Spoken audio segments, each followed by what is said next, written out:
Good evening and welcome to the show On the Spot. My name is Patrick Amar. Now, newly elected members of parliament have been swearing in.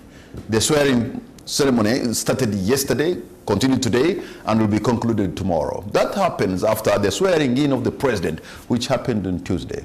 The president promised this time around to fight corruption like never before, and he termed this new term as a term for no sleep. So we'll be looking into what lies ahead for the members of parliament who are newly elected. What can they do to change Uganda and also fight poverty and perhaps walk a path of integrity?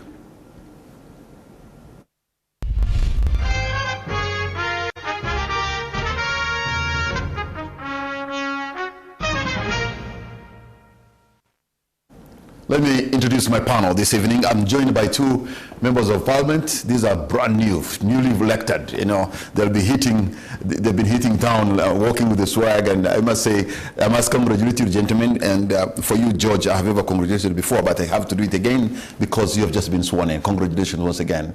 Thank you, Patrick. Thank you. There is no reason to work with the swag. Responsibilities, especially when you're in opposition politics, comes with a lot of challenges. And of course, it's also a recognition that it's a mandate where, yes, you can, if you can celebrate just for a little while and then be mindful that the struggle continues. George Musisi, Member of Parliament for Kira Municipality, thank you so much for joining us. Thank you. Also with us tonight is the Honorable David Simbwa, Member of Parliament for Busongora County South. Congratulations for having made it to Parliament, David. Thank you, Patrick. It's a pleasure to be here, and good evening to viewers. Like my colleague said, it has not been the work of swag, it has been a work of purpose. And that is why I was sworn in today. And I have followed you a little bit. You has also been very tough. In fact, this was maybe a third-time try or second-time try, and the people of Busongora South, Busongora County South said yes. Yeah, well, those of us who, those who watched local football in the 90s, between Express and SC Villa, in any field of competition, there is not always an easy ride over that. So an election is an election, and I've learned one or two things. An election is too emotional. Yeah, whoever gets out of defeat, it causes an indelible mark on you, and who takes a win, it depends how you navigate, and that is it. This is how we are. Okay, David, once again, congratulations to both of you, and let's just try now to look ahead, because you are brand new MPs. Even though you've been in the murky waters of Ugandan politics, you'll be going into the Legislative Assembly as new members. And there's a lot of expectation from the people of Uganda. And more than 80%, I suppose, the people who are going to sit with you are also new, just like you. How do you think can this third arm of government, George, be different this time around? Offer real solutions for Uganda's problems? Do the role of legislation, do the role of appropriation, do the role of oversight as was intended to be? Well, there are two things, Patrick. First of all, we should have recognized that Parliament is part of, is a political organ. We know that there is the constitutional mandate that it has. We know that it's supposed to be a check onto the executive. Parliament is supposed to act as one oversight on behalf of the people onto the executive. And then it's supposed to, if you look at our constitutional dispensation, all the other roles, Parliament, most importantly, is supposed to be a check onto the executive on behalf of the people, not only in terms of financial accountability, in terms of budget appropriation, but also, for instance, in terms of appointments. That's why when the president makes executive appointments, they go through Parliament, which is envisaged that it will do that on behalf of the people. However, we are also cognizant that Parliament is a political organ which sometimes is caught up in our murky waters of politics. Most of the problems Parliament has had problems that arise as a result of politics. For instance, when the executive or the presidency wants to change term limits, and that is a mandate of parliament, it influences in whatever or the other, either by financial inducements or even by the use of threats or appointments, and we see the amendments pushed through. The most recent being what we saw, that executive overreach during the passing of the Protection of Sovereignty Bill, where we saw the president even saying, I talked to the chairpersons of the committees and I told them do this and this. Now, that is the bad politics I'm telling you, which certainly affects Parliament. So as we yearn and as we fight for the Parliament that was envisaged under the law, we are mindful that there are also external factors that affect Parliament, which you have to fight for. So you are suggesting that a president or the chairman of the party who is a political being should not get involved, should do so within the confines of the law. For instance, shouldn't even talk to the chairperson of the committee. No. Patrick, if in the lawmaking process the president has a contribution during cabinet, when the minister brings a bill before Parliament, it's presumed that they have discussed it and this is our bill. You cannot, in the course of Parliament making the law, where the committee is deliberating, for the president not even sending the minister who is sponsoring the bill to say, I've asked them to do this and this. Ultimately, George, there's going to be somebody who's moving the motion, who's supposed to make a case, persuade you, because there's going to be a vote. No, the president does not vote. I'm giving you an example, Patrick, of what happened, where the president is saying... Ultimately, it's George and David who are going to make a vote, to take the vote. Well, Patrick, you're also mindful of what happens in Uganda, where, for instance, at the passing of the APDF Amendment Bill, MPs sat in the NM caucus and said, we've agreed to pass it as is, meaning that they were coming to Parliament as a voting booth, not to debate. So what I'm saying, to answer your first question, was there are external factors, and Parliament, whereas some people, myself included, will continue pushing for what is supposed to be. We know that Parliament is caught up in the bad politics, or fragile politics, where there is executive overreach in almost every aspect of our society. Secondly, the issue of leadership. For instance, the Speaker of Parliament is put in such an important position by the laws and even both the national laws and the rules of Parliament, that the Speaker is the principal custodian of the rules of Parliament and even of the national laws when in Parliament. So the 12th Parliament, the tone will also have to be set by the Speaker, whoever will be the Speaker, that if the Speaker, and I'm even talking about basics, we're back to basics, that we need to have a Speaker who agrees to respect the law. By the law, I'm talking about the national law and the rules of procedure. Okay, where you have, because the leadership sets the tone, leadership for Parliament sets the tone. The Speaker is given lots of powers, and like I've said, they're the custodians, that if the Speaker is willing to dispense with the rules for political expediency, then it will set also the tone for the legislature. Let me come to you, David. You're joining an institution, the third arm of government, that is very powerful, that is supposed to check on the executive, but your colleague is beginning by saying, look, there's executive overreach, so Parliament can't do its job, especially when the executive is sort of has so much power and is able to influence the way it does. But good thing for you is that the same executive also is from the party that you belong to. So how do you look at Parliament from your own prism? Well, thank you, Patrick. I tend to digress a little bit with my colleague here, taking you back through the multi-party politics, either of African National Congress, Chama cha Mapinduzi, RPF, a caucus or multi-party politics setup. Once a position has been taken through a majority running government, you abide by the what? The decision of the party. So, I don't entirely buy to that notion of saying that, well, David is going to be a remote-controlled individual, that there are some key buttons that are going to be pressed, But once the decisions are being taken, and what the question lies ahead, that how do we envision the 12th Parliament to deliver to the local man? So, vis-a-vis the powers of the executive, vis-a-vis the oversight player who is David Mulindwa here now, what are your main roles?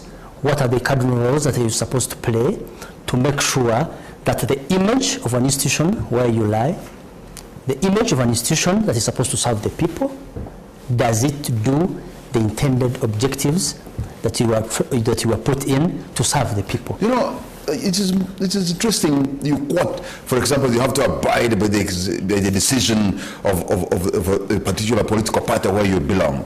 You know, ultimately, Honorable David Mulindwa, you are an employee of the people of Busongora County South, Busongora South. You know, and so it's the people of Busongora who have sent you to Parliament. It's not the caucus.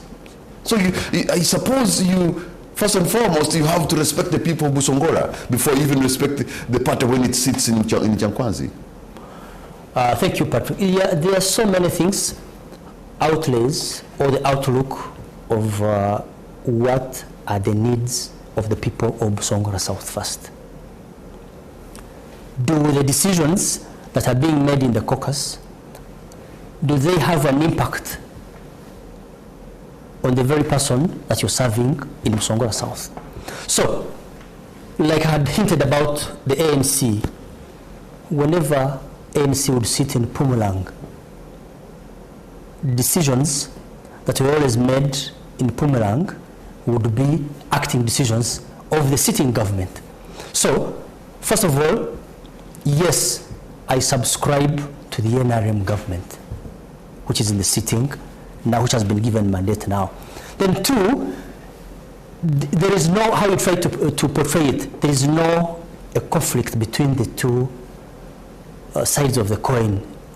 The government, I'm not conflicting with the government, or the constituency is not conflicting with the government, but certainly there are ways how to weigh what does the sitting government position is, and does it, how do we weigh the merits and the demerits within the decisions that are supposed to be taken within the party confines. I want your take, because when the president was sworn in and the speech he gave, he talked about this is going to be a term of no sleep. The other time, I think we have just concluded, you know, Kisanja hakuna mchezo. Now it is Kisanja hakuna kulala. I wonder what you'll pick from term no sleep.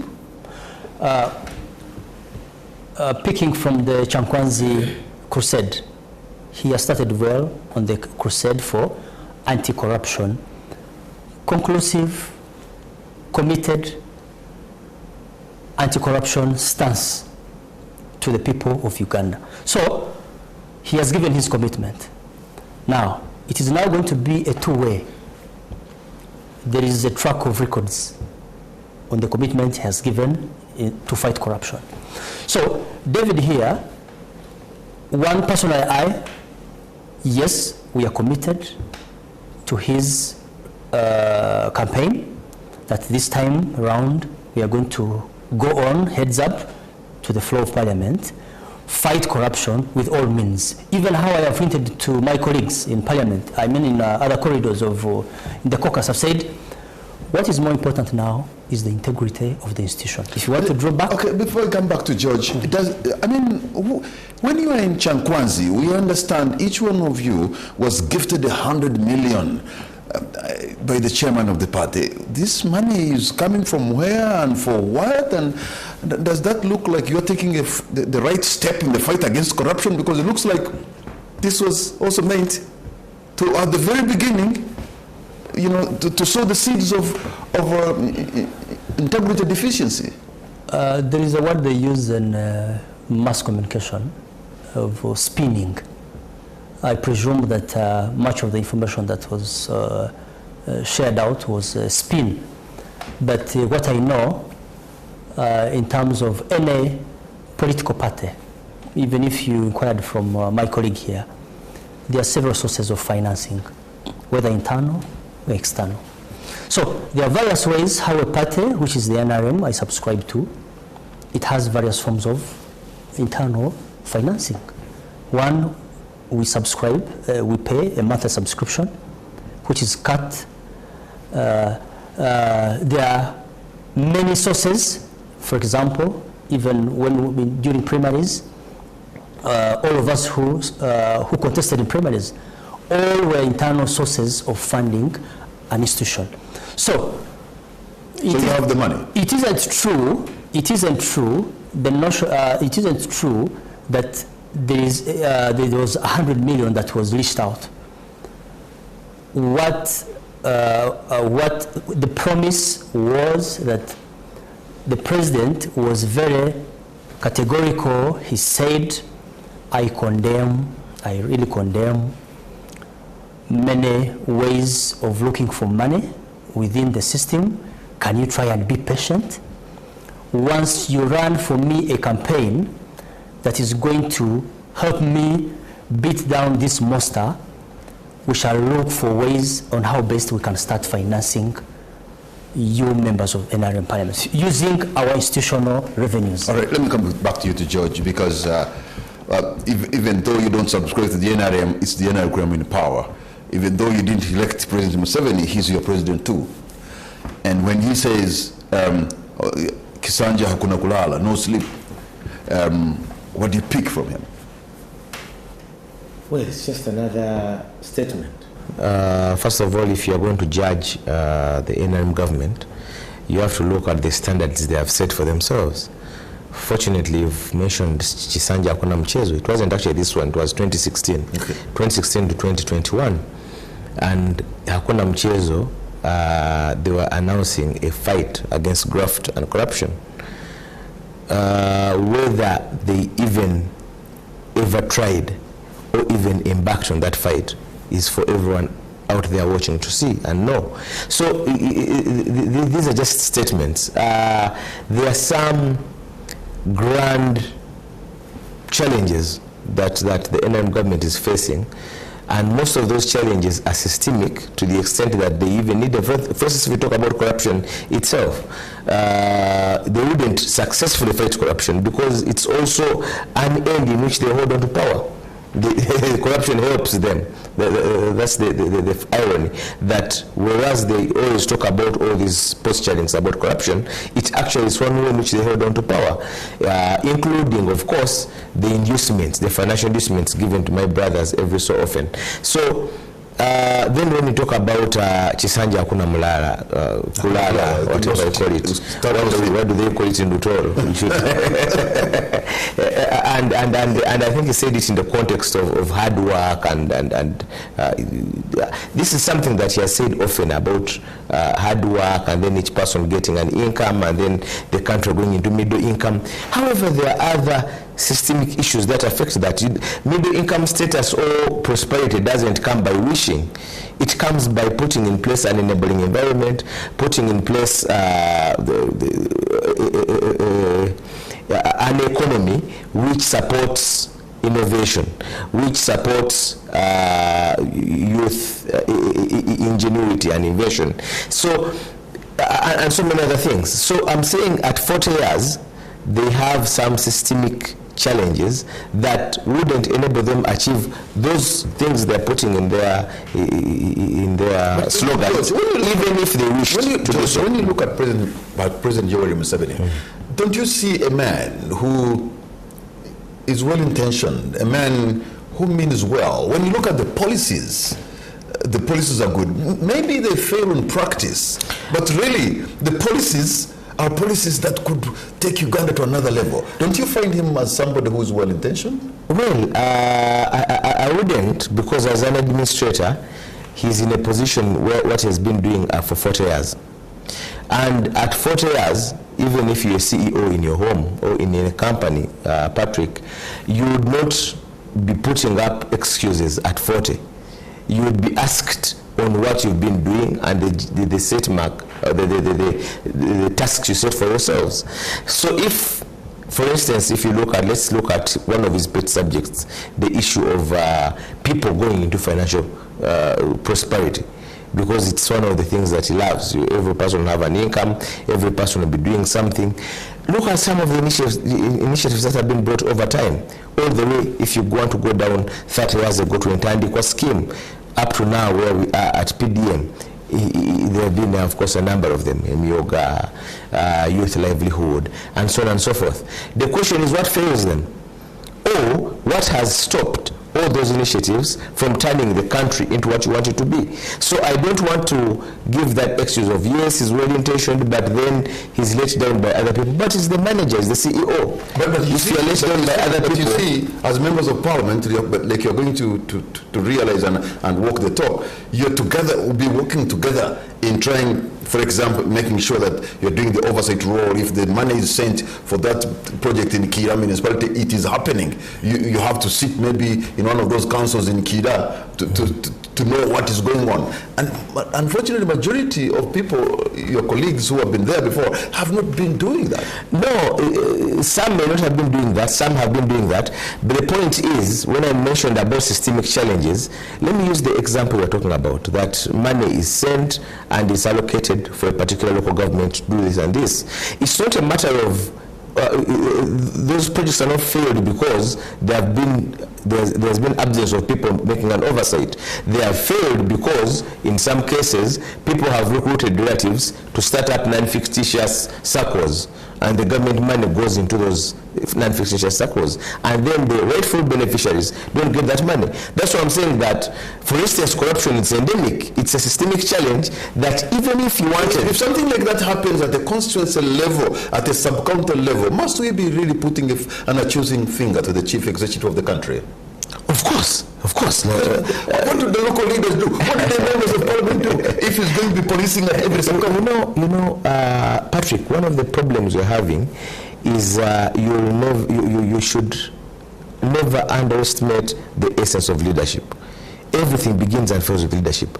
First of all, we have a leadership. The NIM government doesn't look at fighting corruption as one of the key priorities.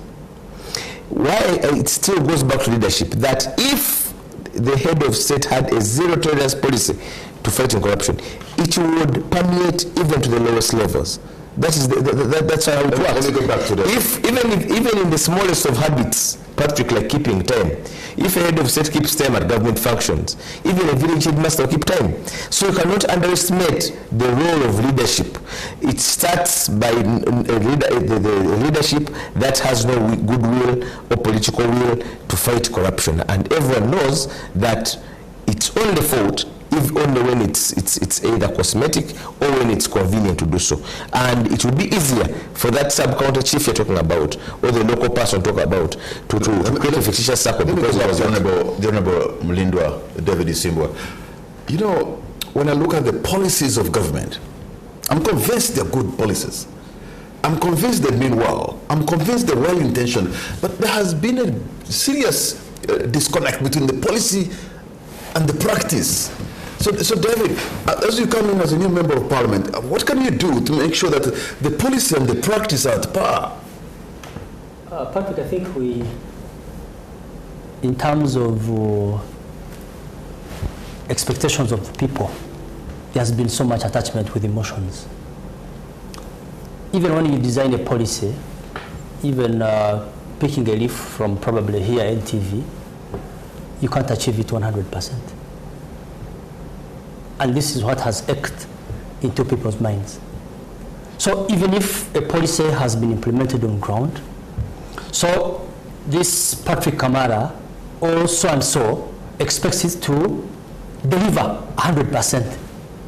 But there are notable developments which should be quoted, like you say, and they are physically, you can tell that this policy has achieved. Because, for example, the infrastructural development has been consistent, and we are looking at some, though, for example, on the road, say, for example, for us who go to Kabarole, going to Kasese, if there is a section Incidentally, we take the same road, Yes. Mr. Malindo. Yes. You know what we're going through now between Mubende Yes. and Kenjojo? Yes. You know? And what you've been going through for the last couple of So- years. so- What we go through. And they talk about infrastructure, but look, have you forgotten the road that has just... No, because the section of the kilometers that are being affected that does not entirely bog down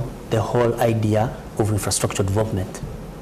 Yes, we have bumpy ride movements when we are going to Kasese, it is true. When you're going to Ngezi, it is true. Yes, but we're saying the total number of the kilometers of the good paved road network, is it comparable with the section of the kilometers that they're still working on from Mitiana to... So, in the idea and sense of argument now, we should be thinking that, is there a spirit of comparison? If there has been a failure, say, well, out of the PDM, the policy that had been initiated, pulling from Entandikwa, Bonabagagawale, PIP 1, PIP 2, at least something was picked out. A section, either if it has been an implementation of 80%, has been implemented. But, Patrick, we cannot sit here on the national TV and say what constitutes development of the national roads is the section of the road, for example, from Mubende to the 90 kilometers from Mubende to Mitiana. But do you speak about the 100 kilometers when you take a ride from Kasese, 250 kilometers from Kasese to Chigumba In Masindi. in Masindi. After Masindi. Remember our time, those of us who went to school around 1990, 99, between 99 when we were joining senior one, whenever you come from Kasese, accessing Kagadi to Chigumba, it would take about 4 days. I know that because I went through Satito. Satito is saying, Exactly. I have an idea. Those sections of achievements, people would presume that they can be shelved. Also, we can't, one hand puts you down and the bigger section of the good things cannot uplift you on the other hand. So let's come back to you as legislators now, really. When you step into the House of Parliament, where you'll be a legislator, George, the Honorable George Musisi, are you convinced that as a member of Parliament you will, add value in terms of this project Uganda? Because your earlier arguments are like, no, it's where one man goes, everybody goes, and that's it. Can you really add value? Yes, but Patrick, the struggle for democracy is a struggle, and a struggle which takes sometimes painstaking measures, but as long as there's one more person still willing to do the right thing, the struggle is always continued. The struggle against one of the biggest liberation struggles in this continent was the struggle against apartheid. So I'm not looking at, our friends look at value in terms of numbers, that we have the numbers we shall always count and determine. Yes, ultimately, things come to a vote. And by this time they really have even bigger numbers, by the way. Yes. Because what happened, exactly what happened in the vote, it was political. No, you people are, Patrick, you've been here for a while, and if you are to provide context, you'd know that it's only the 11th Parliament that had the bigger opposition numbers. Actually, the 10th, the 9th, and I think 8th parliaments had opposition numbers amongst... And only comparing 11th and 12th, that's all. Yeah, and what I'm saying, that we've had a parliament which had about 58 opposition members, which was effective, which was not as... So I'm saying that sometimes it doesn't boil down to the numbers. So the question is, are we adding value? Even if there was one opposition person who's still talking about the right thing, he would be adding value. Value is not only in terms of the vote, that, like we saw in Parliament the other day. Value is not only quantified in terms of a vote, that we've taken a vote and this we have taken the day. Sometimes, actually, the minority may be right, ultimately. We've even in Uganda, in our contemporary politics, we've seen court annulling some laws and quoting minority voices which were captured on the Hansard at a time when they lost at a vote in Parliament. So the point is, we're in a fragile democracy. It's a shaky democracy which is teetering towards outright military rule. And if there is still one more person who is saying and doing the right thing, that person will be adding value. You believe we are teetering towards a military dictatorship? Well, there is a local saying in my mother language, ngo wakuserwa mkatale ulio nokungana no muhanda. They have overpriced you in the market, and you are now quarreling with on the way home. So I probably would implore that leadership, we carry the virtues as individuals first. It's not about small number, big number, but is there commitment, even when you're a small number, or even the others are big number. You can be a small number and sway. But that has not, David, that has not been the case in for the parliament record of Uganda. In fact, there is what the Honorable Dr. Matembe calls the tyrant of numbers. The NRM has been using a tyrant of numbers. Well, that notion that came from, that was imported from Kenya, it couldn't be how do you sway, like for example, you have been exposed to 50,000 voters, they are paying allegiance either to Patrick. You, David, how do you convince the 50,000 voters? So it's not about the tyranny, it's about the dynamics or the dynamism of the players that are within that very structure. So once you concentrate much on the negative, you can also concentrate on, say, can we pick out the positives? For example, Patrick, it's not all about that you can convince people. You cannot get scared that because David comes from a bigger genealogy of a certain clan, that one cannot be defeated in a community. So we have had similar examples at the grassroots mobilization in our areas. So you get to a community or a parish, they tell you there is a family of so and so, they're about 50 in number. So what do? One, you either befriend one of the elder sons, or you befriend one of the girls, or you befriend one of the elders. You cut, if say Wilberforce is competing with David, you cut a section of Wilberforce and David. So how do you sway and how are you dynamic in the current environment that you're operating in to be unique with your competitor? Like it is in the marketing, also a marketing strategy. You are on the same floor, selling the same product. One is in the rooftop, one is in the low. But actually, Richard Branson was hitting about it.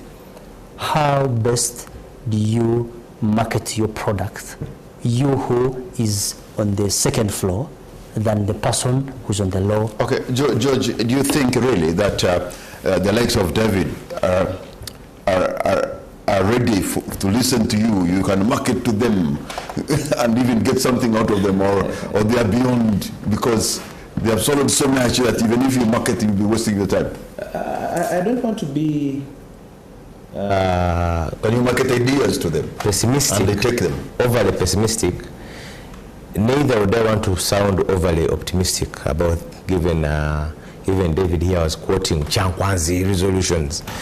And yes, whereas Chankwanzi resolutions in multi-party democracy wouldn't be bad for a political party to retreat and come up resolutions.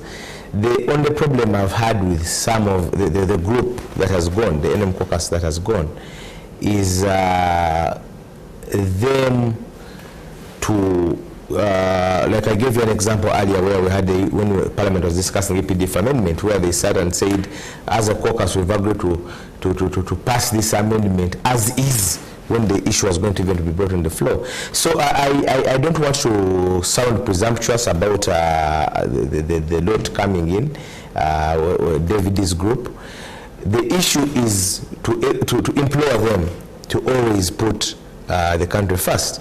We've had, I know we're in a multi-party democracy, but we've had an interpretation of, a legal interpretation in the case of the Honorable Muhammad Nsereko, Theodore Sechikuwu and group, the rebel MPs, when they were being expelled from the NRM, where court said that even in a multi-party democracy, you're supposed to put the law and the country first, then your party second, then yourself, your interest distant third.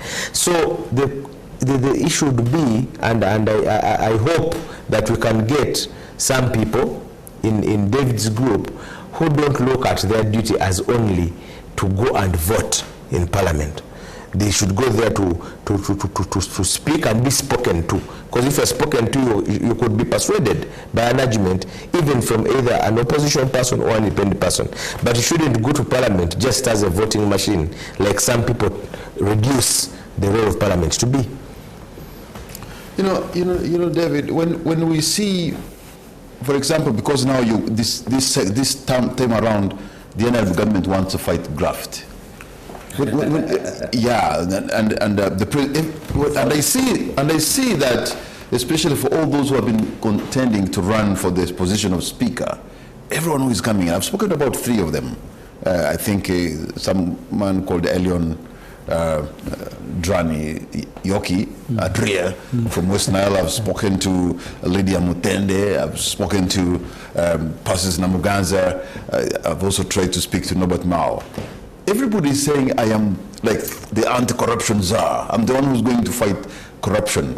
It's like the #1 thing, which presupposes that, you know, that the government and Parliament is so corrupt, and that's the biggest problem they have seen. Do you also believe that that is the case?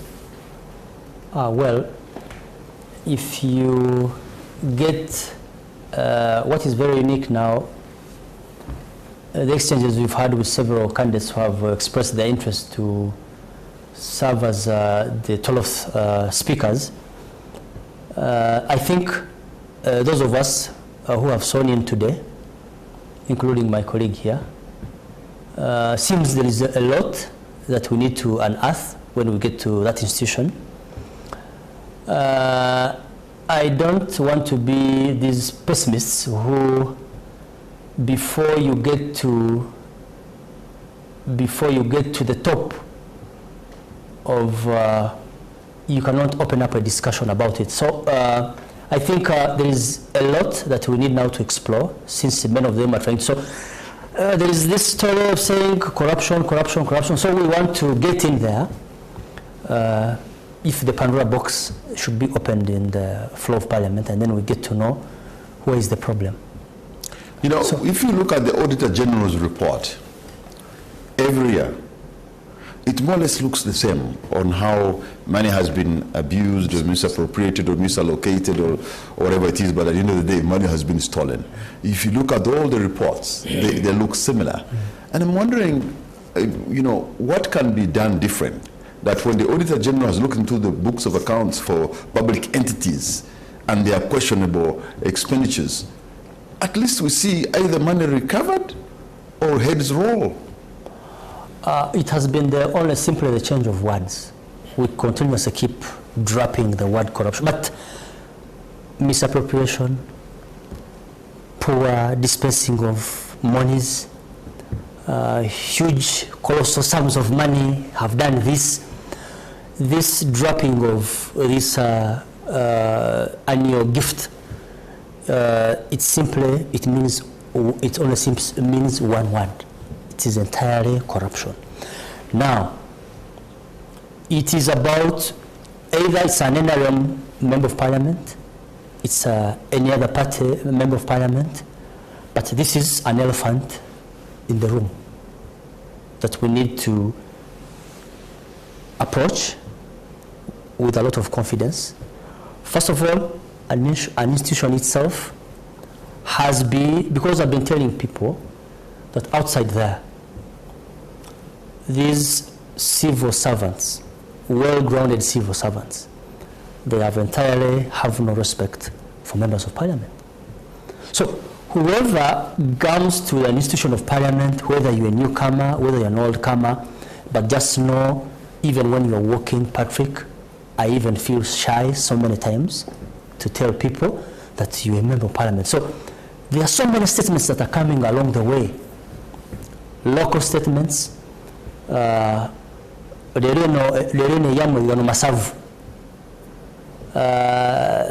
time around, this parliament is, people have already envisioned that there's going to be a lot of money. So I keep asking myself that where is the money other than your entitlements of the emoluments and the allowances? So it depicts a very bad image. So we need to also dig deep, find out where could be the problem. Okay. Where is the problem? And then we find a solution for that very problem. George, sometimes the problem can come from without, from outside Parliament. Absolutely. I have seen, for example, in the race for the election of Speaker, as it gains momentum, people who have absolutely nothing to do with Parliament, the Chief of Defense Forces saying, I'm withdrawing my support. So I'm wondering, when it comes to that level, whereby somebody is not a member of Parliament, somebody is not even a minister, somebody is serving a different entity, but he could actually have that Parliament on the joystick and says things are going to happen this way or the other way. And I want to believe him. That support was withdrawn, and perhaps the result as we speak tonight is going to be very different. Well, Patrick, I've mentioned two things already. In my beginning remarks, I said Parliament is part of the general body politic of the country. So it would be wrong to look at it in isolation of all the other institutions. Secondly, I mentioned something that to which my brother alluded to the Lusongola proverb, that we are a fragile democracy teetering towards military rule. So I want to join the two in answering you that we are increasingly seeing the army interference in not just Parliament. We've had remarks from armed officers, even the CDF himself, regarding judicial interpretations. We've had them regarding electoral commission, about political parties, and so on and so forth. So when I say that we're teetering towards military rule, it's not the country which declares itself that we're under military rule. It's the characteristics of the country where they say that where does the power, where is the power? Our constitutional dispensation envisages the Parliament, which is a check onto, it's the ultimate authority where civilians and stroke citizens show their power onto the checks of the executive. Executive includes the military. But where we are today, including, of course, you don't even have to go to the tweets. You could see, I saw pictures of the Speaker, who is number 3 in our protocolist, almost, the body language was almost kneeling, almost prostrating. That's your interpretation, right? Did you see the same pictures like I did? I mean, but everybody has their different... What was the interpretation? If you remember... What was the interpretation? I said... So the point is that we're increasingly teetering towards that, and it's not just about Parliament. So there have been several external factors, not just that have affected the workings of Parliament, and that is because also of the degeneration where we are at in our politics in the day. I want to, Honorable Mulindwa David, for you in particular, to focus on the unique challenges you face as people of Busongola South and maybe the entire people of Kasese, because land is such a big issue. Because some of the big chunks of land are institutional land. In Kasese, it's either national park or government farms or prison farms or something like that, or national parks, and of course you have the lakes. So what can you actually do for the minority communities of Kasese, and particularly the Basongora, who have been sometimes even going to Congo to look for where to graze their animals, and then they come back. And the people of Basongora have scattered all over Uganda. They have lost their land, and in so doing, they have lost their identity and lost their language. And there you are now. Patrick, not only land as an issue. When I went through as a member of parliament, my constituency is very unique. It's a cosmopolitan constituency. It has a section in the hills and in the lowland. Both in the hills, there is scarcity of land. You find a household with sitting on one acre. This other side of the lowland, like you hinted about, a certain section of square kilometers are covered by water. There are those historical injustices that have been happening before. There was a partial compensation that was done by government about the gazetting of the land in 1952. There are even silent issues concerning land. Much of the land is still in the hands of government, including some other areas that I cannot even mention. By the way, Hamukungu, where your father-in-law sits, and that land, it is still it's still under the hands of Toro Kingdom. I'm happy that you bring some of these issues, and there are some other land that are still in the hands of Toro Kingdom. So now, my major role now is to how best does government respond to those outstanding issues of land for the Banyabindi who are in Kasese, for the people, the settlers who are in Mhocha, and they want to be resettled in some other places. So my commitment now is to engage government and the Land Commission to try and give us a list. Recently they have tried to give out land titles in Karusandara. But there are those critical, and the question perhaps of the Basongora who were resettled, but resettlement has not been concluded. You know, what you're talking about is quite very emotive and very explosive where you come from. Yes. And that's a place, and that's an area that has failed many people to solve. Because you cannot just create a land. If it's not there, it's not there. And it is not easy, first of all, to degazette some parts, for example, of the national park and say, you can settle here. But gentlemen, we're going to take a break, and on the spot, we'll be right back. My guest tonight, I have the Honorable George Musisi, Member of Parliament for Kira Municipality, and we have Honorable Mulindwa David Isimbwa, Member of Parliament for Busongora County South, and we are looking at what lies ahead in the Parliament that they have just joined. Both of you are sworn in today, right? Right. Okay, so you know, we have seen those clashes, David and George, between the executive and Parliament. Does it zero down to who probably the speaker is?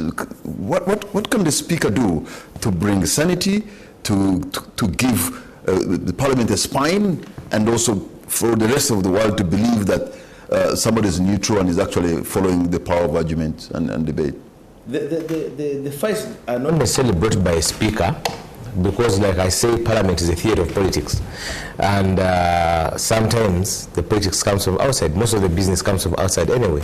For instance, some of the fights we've seen were over the laws, over the constitutional amendments, like the 2017, which was passed on gunpoint, and so on and so forth, was business brought by the executive. What we expect from a speaker is very simple and basic: observe the law. In one of the cases which received judicial interpretation on conduct of a speaker, in this outgoing Parliament, 11th, was the case of Honorable Zake, where he went to the Constitutional Court challenging the constitutionality and legality of his expulsion. And the judge said that the Speaker is put in a position, especially even in a multi-party dispensation, of almost a judge, a judicial officer, where you're supposed to be fair, you're supposed to listen to both sides, even the minority, even if there's one person, there are parties like ANT which have one person, they're supposed to be listened to. Be fair, observe the law, be a custodian of rules, both of the national laws and the rules of parliament. That is as basic as that. If you do that, you will find that at the end of the day, the majority may have their way, but the minority should be heard. Well, that is... And I'm mindful that we're in a multi-party dispensation where a speaker may come from one of the political parties. But when you're sitting in that chair, you are not another official of the party. You are now a speaker of the house. You are an official of the house. Not So now you are going to be voting for the speaker. But really, even if you cast your vote for the speaker, George, do you go into that voting knowing that your vote matters, or you go knowing this is just a ritual, the decision has been taken already anyway? Well, if you look at the speakership vote for the 11th Parliament, it was a tight race. Actually, it was a tight race. Whichever vote on either side it counted. So for the 12th Parliament, we don't have any candidates yet. So we don't know who will run. Maybe it will be we are both eligible, and many others. So the question is, yes, every vote counts. And do you believe that? Because what I have seen in the past, with all respect, he goes one, I mean the president, he goes one, and they go all.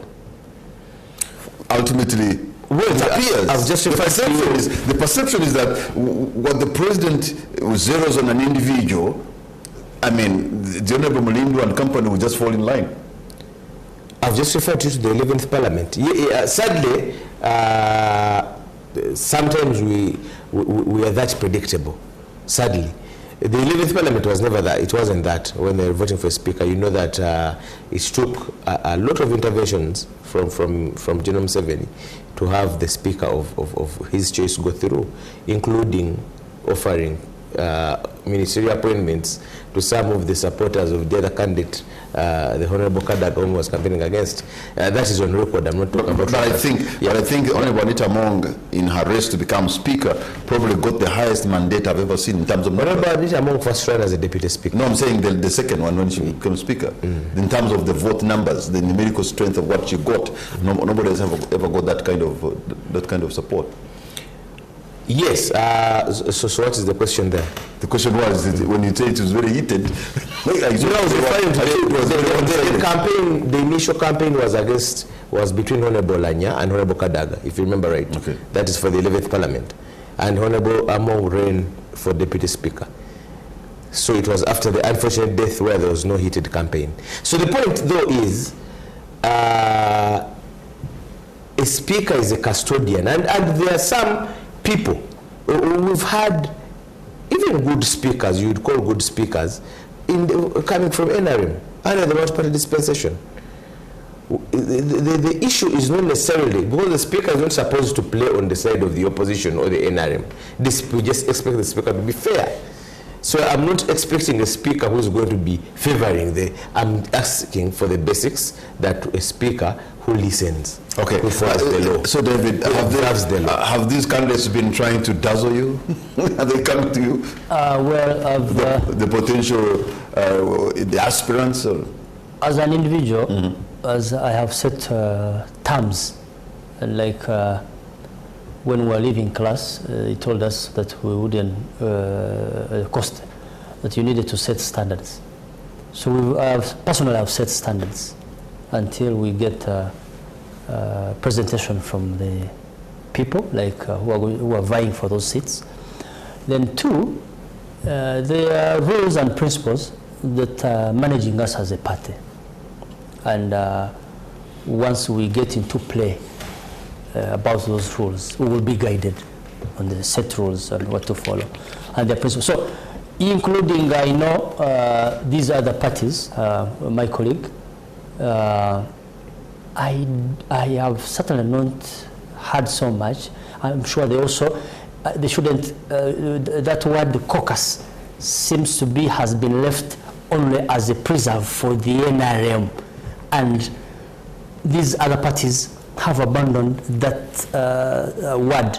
So entirely, all these other parties have... They also do caucus? Yeah, I presume that they do caucus. But as if we have taken the lion's share, which I take pride in it, and say the only word that works well is in the NRM, that is NRM that caucuses, and the decision that binds in the NRM, other players can start discussing about those decisions. So the rules are there.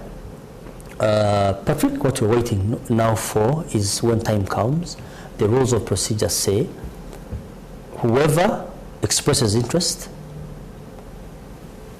their nominators will present to us, and we will make our choices in regard to that. But I want to say this, that even what people say, that the image of the parliament, and there are controversial bills that have gone through.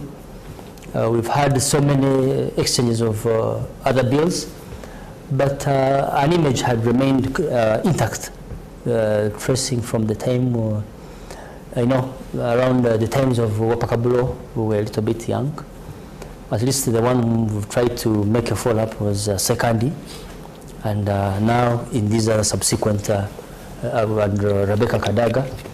But what we are looking at is now, how do we mold this baby of ours that we've gotten in the 12th Parliament, and now make it blossom and become a very beautiful portrait. I see you having a lot of teething problems and you know, and stumbling and falling down and as you grow. But you know, what is interesting, George, that we could be focusing on Norbert Mao, Anita Mong, Pastor Namuganza, Andrea, but you know, the next speaker could actually be somebody else, for example, or both. And you know, or anybody. Isn't there a possibility that we are looking at these individuals, but these individuals may not even be in play? Of course, there's that possibility. There's that possibility. And of one of the problems... I'm actually hearing of both is a serious contender, and yet people haven't been... You've not heard about me? You're a strong second, sir. But both could be, in my view, both could be the man. Well, one of the problems we've had with these, even the 11th Parliament race, and now it has gone beyond in the 12th Parliament, where the race, the rules of Parliament, Patrick, even prohibit early campaigning. The rules of Parliament even prohibit campaigning of any sort. Even a nominated person is, if Honorable Mulindo nominates me, they'll talk about me and why they think I'm the best. But it's not campaigning per se. So it's a degeneration where you see people, like we've seen the recent spats in the media, where you have colleagues, because first of all you're going to be Speaker of the whole House, and you have members of Parliament coming out, of course, endorsing people who are not even nominated, because nomination takes place, for instance, for this Parliament on the 25th. So that we don't even have candidates. So it's okay to show interest, but one of the things because one time we had a problem in the 10th Parliament, where we saw people who were aligned to the Speaker, Honorable Kadaga, and others who are aligned to the Deputy Speaker because of the friction. That to the extent that some people failed, some members failed, they were not even being given a chance to speak on the floor because they are perceived as pro this one or the other one. Then we saw a speaker almost denying the deputy a chance to chair parliament. We saw exchanges. So to avoid those kind of scenarios, those are some of the reasons why the rules prohibit that kind of early campaign. Because if I overzealously, like we're seeing in the media, overzealously defend one candidate over the other, even the exchange of exchanging insults, what would happen if that candidate is the speaker? How would they perceive me, who has been the campaign manager of the other, throwing insults? So it's a degeneration, and it's wrong for our politics. As we conclude this discussion, do you consider yourselves that the 12th Parliament stands at a critical time in the political history of Uganda, that you could actually be either debating matters of transition, that you're likely to be acting history more seriously than other parliaments before? Your party chairman has had an opportunity to lead Uganda for 40 years. That's a blessing he's gotten. But I'm sure he cannot keep on going on and on and on. I don't know whether you as the young Turks will be looking at maybe turning that arc of history into another direction, and that could fall on the head of the parliament that where you're sitting. Patrick, you are old enough with me, but quite often we've lived in a life of speculation in some of these things. These have been the street chats. Wherever you go, say this, do this, do this. And to me, it informs the decision of probably, is it a stratagem that has been thrown to us for someone to pick bits and pieces and then formulate a structure. But when the president was swearing in 2 days back, the president promised us that he's a very strong man. And he held the shield and demonstrated that he's very energetic. And I don't know what it meant. Maybe perhaps it could propel that he still feels that he's able and fit. And also this other second best alternative, of course, a transition will be bound to happen in future. But now, for now, everyone is speculating. You can't tell. Well, it is in motion speculation, and like you said, we are new, and who are the architects into this? So as power plays in, we will be able to learn along the way. Okay. So I wonder whether, Georgie, how you see your role in the political journey of Uganda, where you are, because many think this is a very critical parliament, because it's likely to discuss matters that could make history. Well, I don't want to speculate like my brother says, but then again, it's a fresh mandate. Every time a fresh mandate begins, politics is dynamic, especially politics, like I've said, in our fragile democracies. It's very dynamic. Like I say, even a day is too long in politics. So if given that it's a clean slate, we hope that at a time when it calls for Parliament to stand up and answer the call of history, I hope and pray that the honorable colleagues will do stand up. All right. I want to thank you so much, gentlemen. What is going to be your concluding remark, George? Well, we should strive for fairness and justice and what is good and right, irrespective of our political differences. For me, I think that is what should be the foundation of that. Yes, we have different political inclinations, but at the end of the day, we just have this one country. And a member of parliament, you stand at an arc of history that you have been given a bigger duty. Today we took oath, and yesterday and tomorrow, people take oath to preserve and defend the Constitution. Do they remember that oath when they're doing their work? Thank you, George. Honorable Malindo, your concluding remark? Patrick, when all dust and noise is settled down, I would implore the people in this incoming parliament to try to demonstrate. Some of us will envision the times of the late Francis Ayume, the times of the good people that I've been talking about. So every time a tenure ends, there is a history that you carry on. So I, David here, I don't want to be looked into when I'm leaving Parliament, either in 10 years or so years, that during the times of David Mulindwa and the time. So all my other colleagues who are joining me in this new Parliament, then probably let us be on the lookout on how best we ourselves, it's Musisi and David and Byaruhanga and Omsoromi and Okoya, when you aggregate that number, it's what makes Parliament. But Parliament is not a wall. It is the addition of these people that make up an institution of Parliament. So it is imperative to each individual who is concerned over that. How do you shape yourself to make sure that you fit in that institution that will reflect who you are as an individual? Thank you very much, gentlemen. You are all very optimistic in your concluding remarks.